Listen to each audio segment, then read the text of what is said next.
Hello students, welcome back to my channel grow SK. आज आप इस वीडियो में डायरेक्ट एंड इनडायरेक्ट नरेशन का पार्ट सेकंड देखेंगे, जिसमें सभी प्रकार के वाक्यों को कवर किया गया है।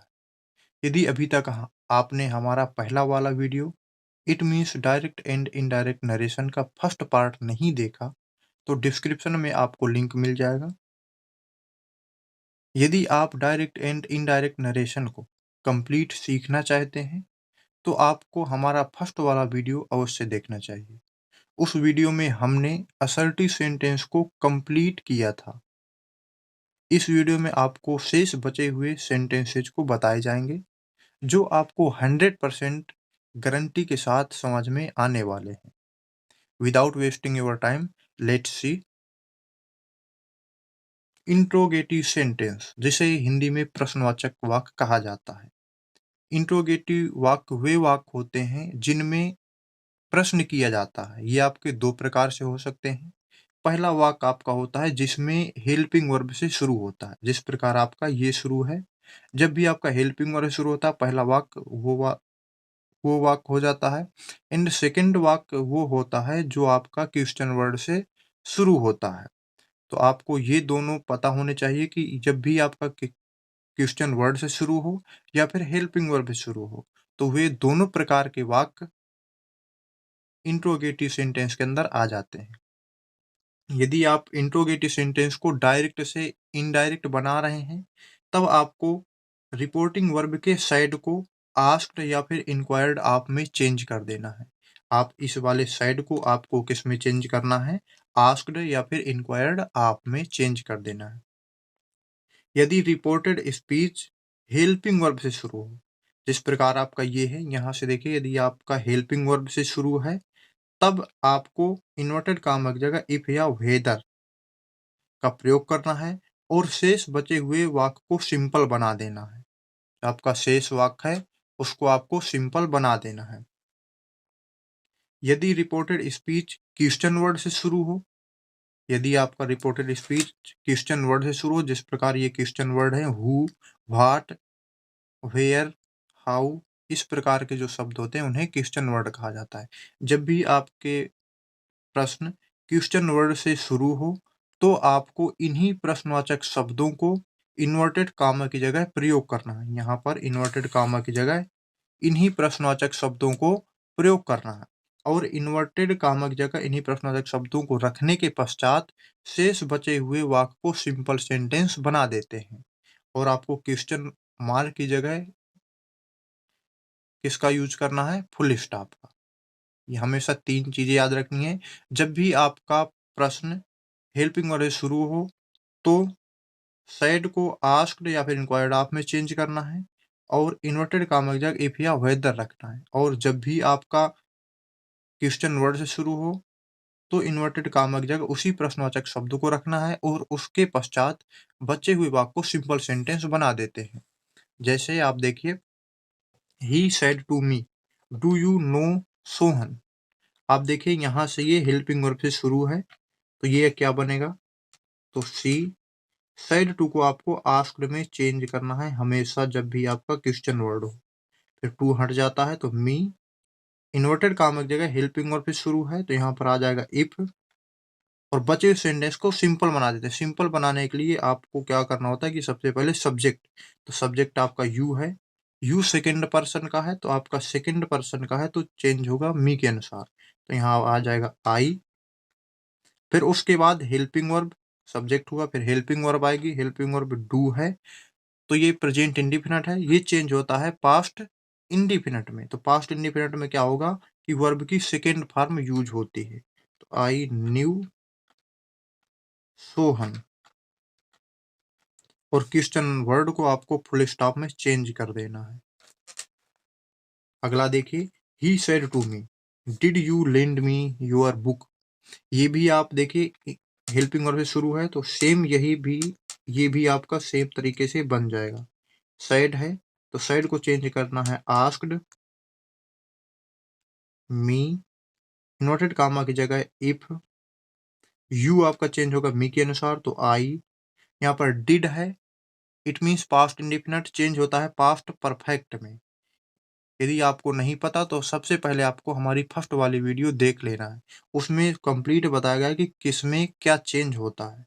तो ये चेंज होगा आपका पास्ट परफेक्ट में, तो ये हो जाएगा हैड। फिर वर्ब आएगी लेंड। मी आपका चेंज होगा फर्स्ट पर्सन का है, तो चेंज होगा सब्जेक्ट के अनुसार, ही है, यहाँ पर क्या हो जाएगा हिम।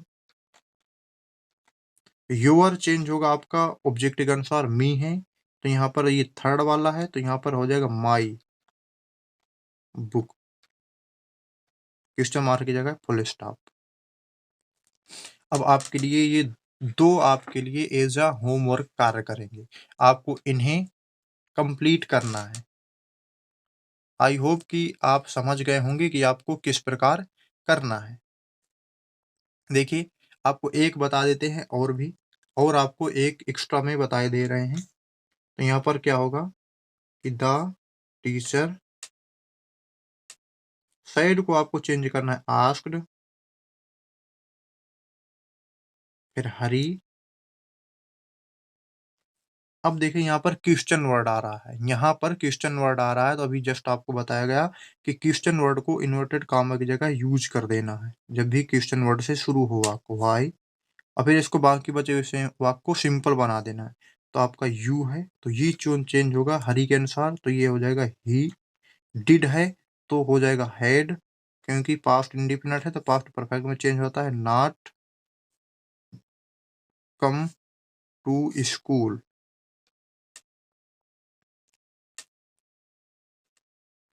It's right. आपको इस वाले को आपको एज अ होमवर्क करना है।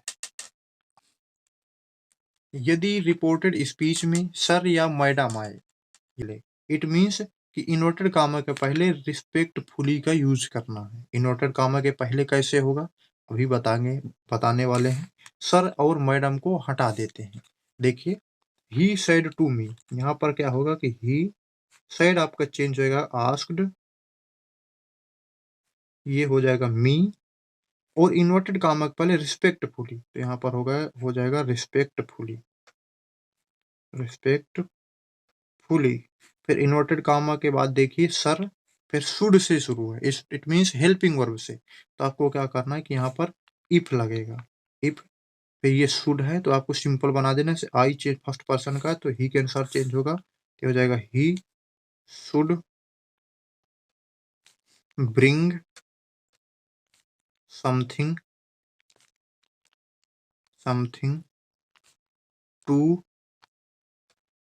अब देखिए यू आपका चेंज होगा ऑब्जेक्ट के अनुसार, ऑब्जेक्ट आपका मी है, तो ये हो जाएगा मी, फुल स्टॉप। सेम आपका ये भी है, ये देखिए ये भी हेल्पिंग वर्ब से शुरू है, बट लेकिन यहाँ पर मैडम क्या है बाद में आया है, तो इसको भी हटा देना है। तो ये कैसे हो जाएगा आपका, the boy asked the teacher. Inverted comma से पहले आपको रिस्पेक्टफुली का यूज करना है, रिस्पेक्टफुली। यदि सर या मैडम आए तभी आपको यूज करना है, अन्यथा नहीं करना। इन्वर्टेड कामा के बाद में देखिए हेल्पिंग वर्ड शुरू है, तो इट मीन्स यहाँ पर इफ आएगा, इसे सिंपल बना देना है। तो ये आपका सिंपल बनाने के लिए आपको सिंपल चीज याद रखनी है कि सबसे पहले सब्जेक्ट, फिर हेल्पिंग वर्ब। सब्जेक्ट क्या है द सन, हेल्पिंग वर्ब यहाँ पर इज है, तो ये आपका चेंज हो जाएगा। अब देखिए चेंज किस में होता है, ये है आपका प्रेजेंट कॉन्टिन्यूस, तो आपका ये चेंज होगा पास्ट कॉन्टिन्यूस में, तो ये हो जाएगा was very far from the earth. अब इसमें सर या मैडम शब्द हट जाता है, जैसे अभी आपने जस्ट इसके ऊपर देखा। अब बात करते हैं इम्परेटिव सेंटेंस। देखिए इम्परेटिव सेंटेंस क्या होता है, इम्परेटिव सेंटेंस को हिंदी में आज्ञा सूचक वाक्य कहा जाता है। यह आपको कुछ इस प्रकार को देखने को मिल जाता है। इसमें देखिए खासियत क्या होती है, आप पहचानेंगे कैसे कि ये इम्परेटिव सेंटेंस है।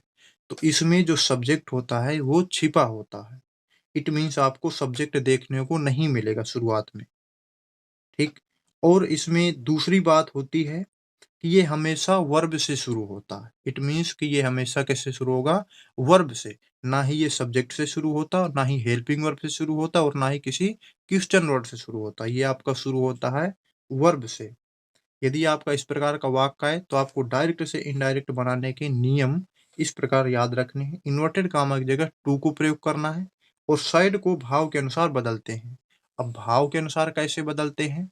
यदि वाक्य में प्रार्थना का भाव आए तो साइड टू को रिक्वेस्टेड या फिर प्रेड में चेंज कर देना है। सलाह का भाव आए तो साइड टू को एडवाइज्ड में चेंज करना है। आदेश का भाव आ जाए तो साइड टू को ऑर्डर में चेंज करना है।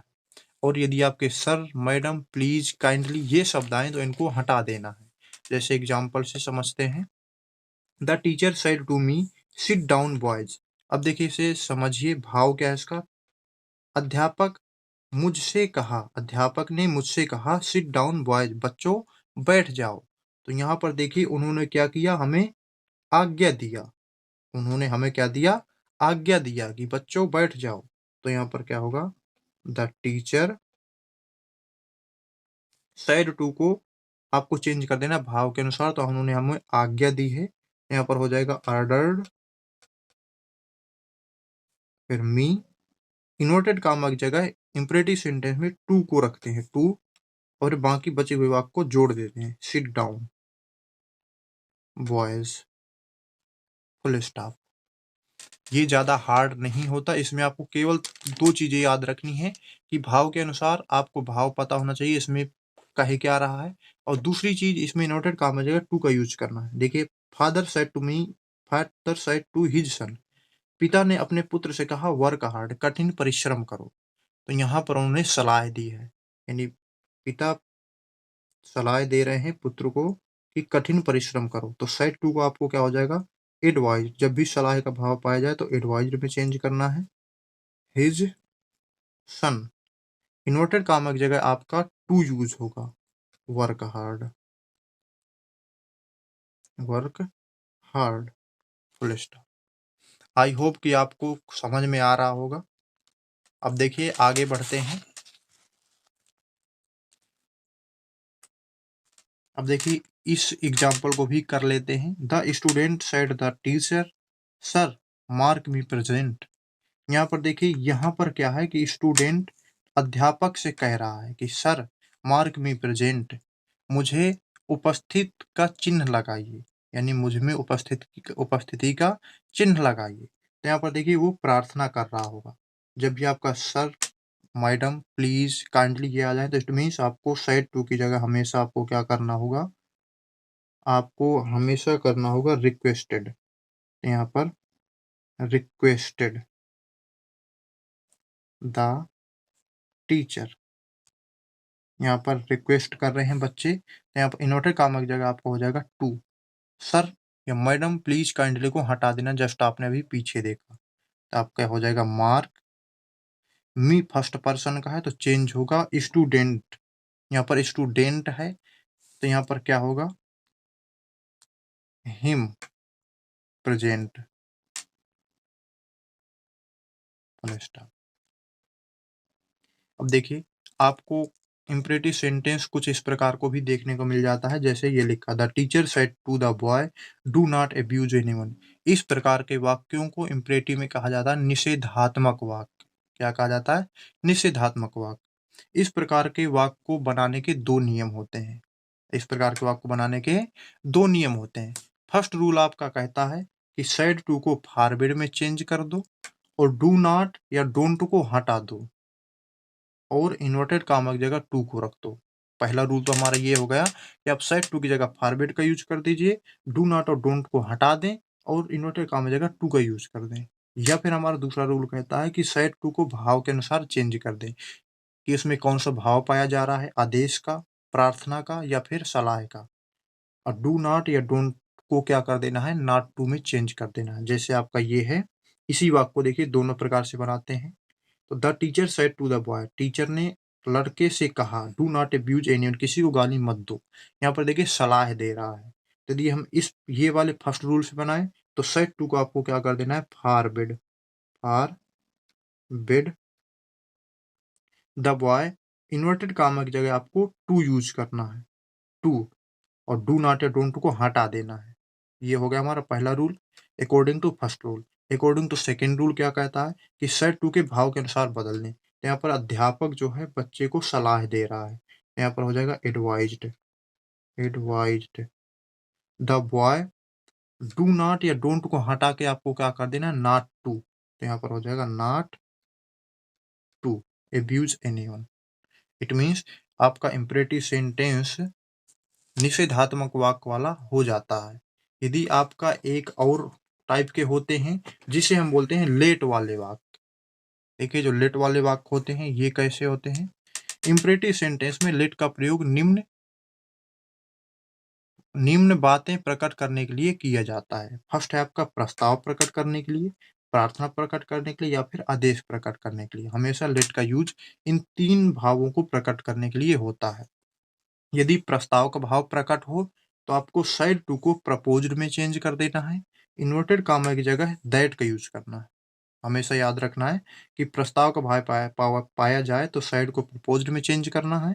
इन्वर्टेड कामा की जगह दैट का यूज करना है। लेट अस को यहाँ पर हमेशा एक चीज आपको पहचानने में होगी कि जब भी प्रस्ताव का भाव पाया जाएगा तो उसमें लेट अस जरूर आपको साथ में देखने को मिलेगा जब भी प्रस्ताव का भाव पाया जाए। या फिर आप ऐसे समझ सकते हैं कि जहां भी लेट अस लिखा हो तो आपको साइड को प्रपोज्ड में चेंज कर देना है और इन्वर्टेड कामा की जगह दैट का यूज करना है। और लेट अस को हटा करके वी या फिर दे यूज करना है और शुड भी यूज करना है। देखिए एग्जाम्पल समझते हैं। ही said, तो यहाँ पर देखिए लेट अस, जहां भी आपको लेट अस दिख जाए तो said को क्या कर देना, प्रपोज्ड। तो ही प्रपोज्ड इन्वर्टेड कामा की जगह दैट। अब देखिए लेट अस की जगह हमें क्या करना, वी कर दें या फिर दे कर दें, ये आपकी चॉइस है। उसके बाद शुड का यूज करना है तो हम वी कर दे रहे हैं, वी शुड। आपको वी के बाद शुड करना है। फिर गो होम। आई होप कि आपको समझ में आया होगा। अब देखिए दूसरा देखते हैं, रीता सेड लेटस। यहाँ भी देखिए लेटस है तो इट मीन्स यहाँ भी आपको प्रपोज्ड ही करना है। आपको इसमें आपको क्या करना है कि भाव नहीं आपको पता करना।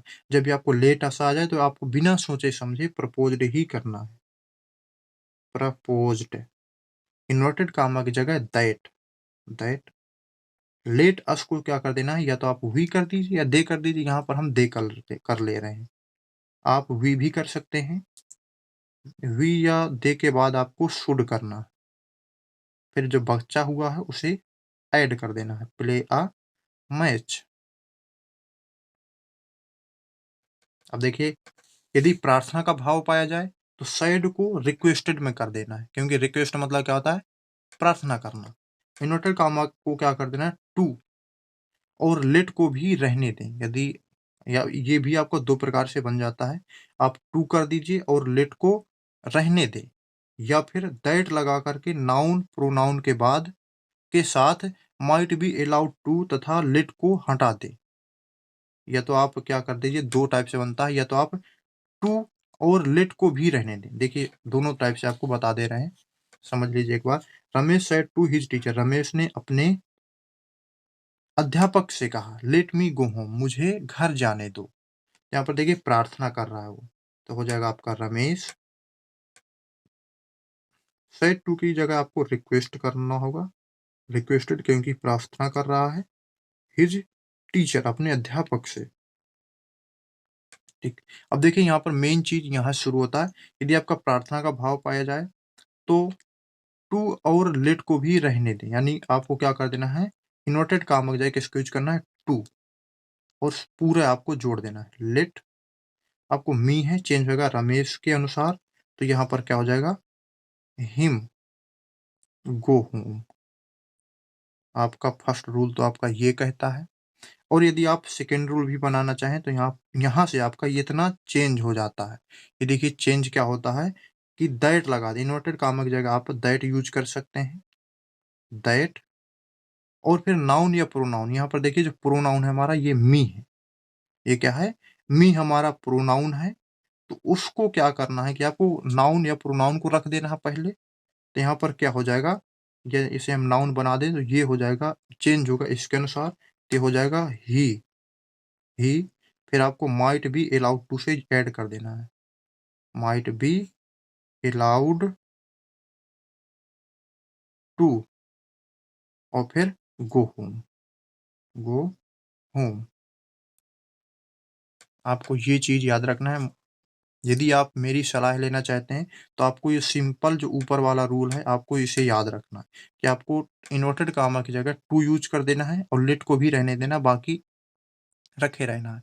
ये थोड़ा आपके लिए कठिन हो सकता है, तो आई होप कि आप समझ गए होंगे कि आपको फर्स्ट वाला याद रखना है। देखते हैं, यदि आदेश का भाव पाया गया हो, यदि वाक्य में आदेश का भाव पाया जाए तो सैड की जगह आर्डर का यूज करना है और इन्वर्टेड कामा की जगह दैट का यूज करना है।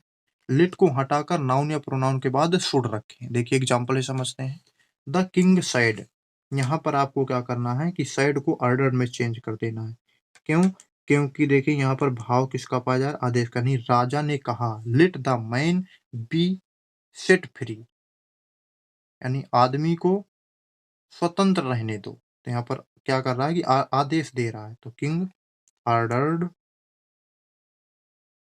यहाँ पर देखिए इसको क्या करना है, हटा देना है, इन्वर्टेड कामा की जगह दैट का यूज करना है। आपने जस्ट पीछे हमारा लिखा ही देखिए, इन्वर्टेड कामा की जगह दैट का यूज करना है। लेट को हटाकर नाउन या प्रोनाउन के बाद शुड रखें। अब देखिए नाउन यहाँ पर क्या है, द मैन। नाउन क्या होता है, जाति, स्थान या नाम को क्या कहते हैं, संज्ञा कहते हैं या फिर नाउन कहते हैं। यहाँ पर देखिए नाम है ये, तो आपका क्या हो जाएगा, द मैन। इसके बाद शुड का भी प्रयोग करना है आपको, बी सेट फ्री। हमेशा एक चीज आपको याद रखनी है, जब भी आदेश का भाव पाया जाए तो साइड को ऑर्डर में चेंज कर देना है, इन्वर्टर काम का दैट का यूज करना है और नाउन या प्रोनाउन के बाद शुड का यूज करना है। देखिए दूसरा एग्जांपल ही समझते हैं। The teacher said to his students let no one come late. इसमें देखिए आदेश दे रहा है कि अध्यापक बच्चों से कहता है, यानी अध्यापक ने बच्चों से कहा late no one come late, कोई लेट नहीं आएगा, कोई लेट नहीं आएगा। तो यहाँ पर क्या कर रहा है कि आदेश दे रहा है, तो क्या होगा, the teacher ordered his students, अपने स्टूडेंट्स, इन्वर्टेड कामक जगह दैट। फिर आपको क्या करना है, नाउन या प्रोनाउन रखना है। तो यहाँ पर नाउन क्या है आपका, नो वन, तो हो जाएगा नो वन। फिर इसके बाद शुड का यूज करना है, क्योंकि हमारा रूल कहता है, आपको रूल को हमेशा ध्यान में रखना है। Should come late.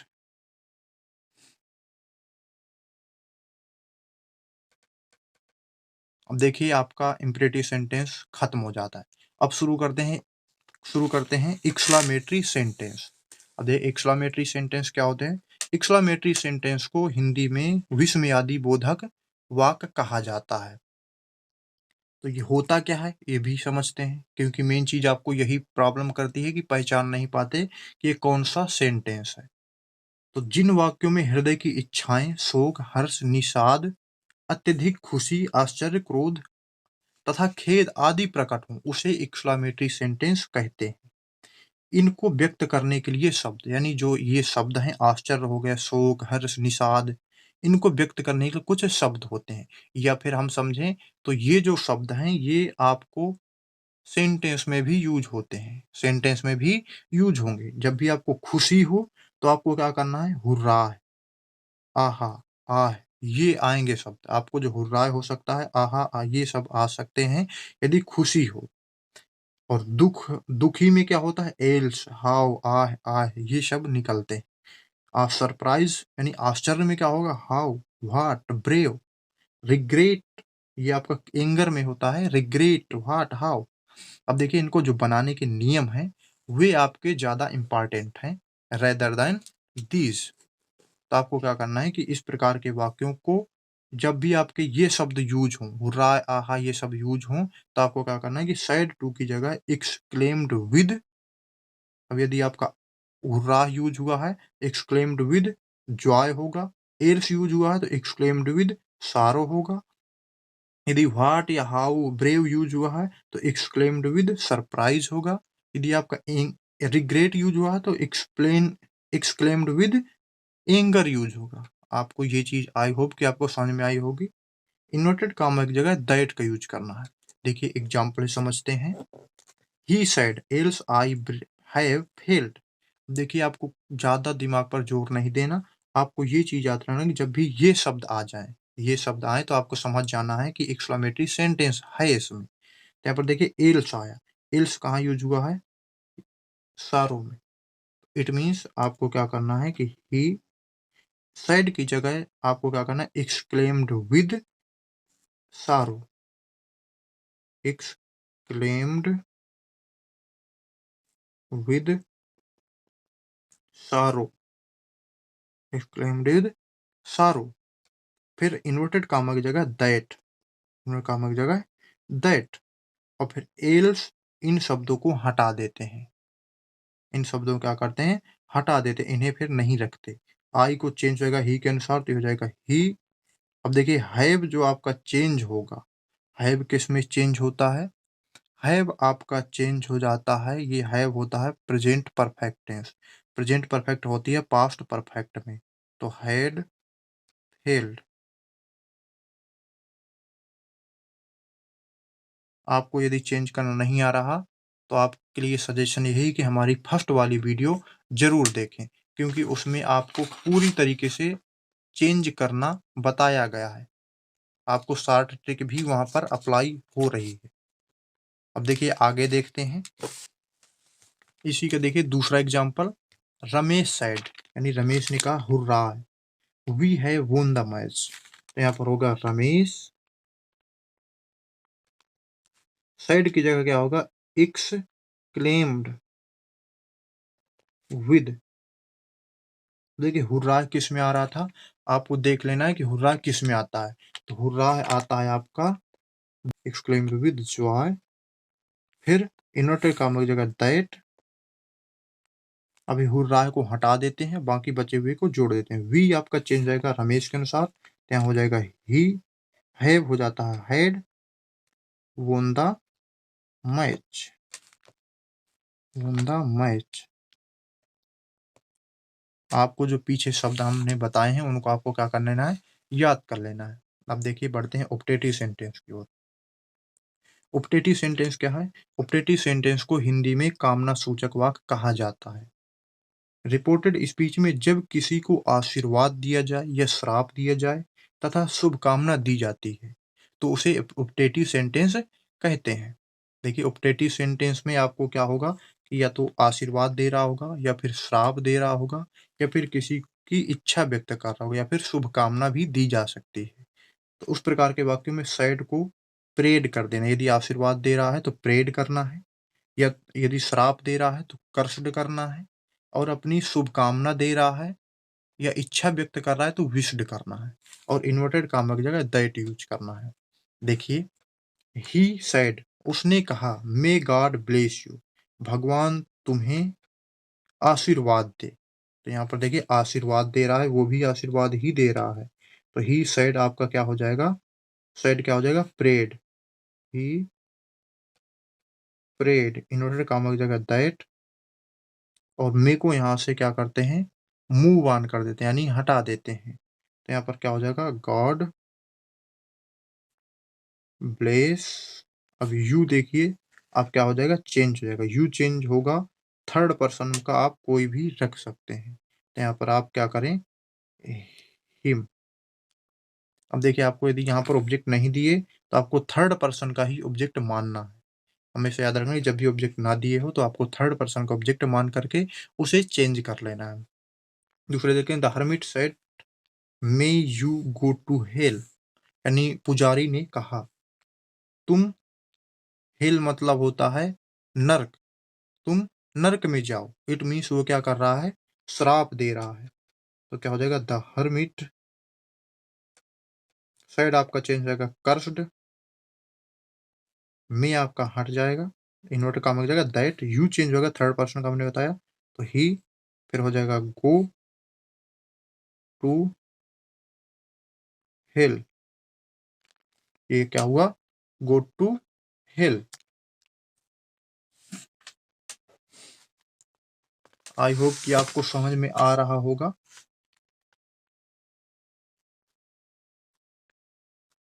देखिए यहाँ पर थोड़ा मिस्टेक हुई है। वो मिस्टेक देखिए क्या हुई है कि he said may God bless you, तो ये आपको होगा he prayed that the God के बाद आपको देखिए जो मे है आप इसे सिंपल बना देते हैं, तो इसे मे आपका चेंज हो जाता है माइट में। ये ध्यान नहीं दिया गया। Might bless him. अब देखिए हरमिट साइड, ये भी आपका यहाँ भी थोड़ा मिस्टेक हुई है, तो ही और इसके बाद आपको क्या करना है, यहाँ पर हो जाएगा might, might go to hell. अब देखिए अगला देखते हैं। यदि रिपोर्टेड स्पीच में गुड बाय, गुड नाइट का प्रयोग होने पर सैड को बेड में चेंज कर देते हैं। यदि आपका रिपोर्टेड स्पीच में गुड बाय या फिर गुड नाइट का प्रयोग हुआ हो तो सैड को बेड में चेंज करते हैं, और गुड मॉर्निंग का प्रयोग होने पर यदि आपका गुड मॉर्निंग हुआ है तो इसे विश्ड में चेंज करते हैं। देखिए इस एग्जाम्पल को देखें, यहाँ पर क्या होगा, रवि। अब देखिए यहाँ पर गुड मॉर्निंग आया तो इसे आपको क्या कर देना, विश्ड में। जब भी आपको गुड मॉर्निंग आए तो विश्ड, विश्ड के बाद आपको क्या करना है, किससे कहा, माई फ्रेंड को आपको चेंज कर देना है। माई किस में चेंज होगा, रवि के अनुसार, तो हो जाएगा हिज फ्रेंड। लास्ट में आपको गुड मॉर्निंग रख देना है, गुड मॉर्निंग। आई होप कि आपको समझ में आया होगा। यदि हमारी और भी वीडियो देखना चाहते हैं तो चैनल को सब्सक्राइब कर दें और बेल आइकन में ऑल का ऑप्शन सेलेक्ट कर लें, जिससे हमारी हर आने वाली नोटिफिकेशन आप तक आसानी से पहुंच जाए। इस चैनल पर आपको बोर्ड एग्जाम से रिलेटेड सभी प्रकार की वीडियो उपलब्ध कराने की कोशिश की जाती है। यदि आप बोर्ड एग्जाम के प्रिपरेशन कर रहे हैं तो आपको यह काफ़ी मार्क्स इन्हेंस करने में मदद करने वाला है। यदि आप इंग्लिश की तैयारी करते हैं, thanks for watching this video.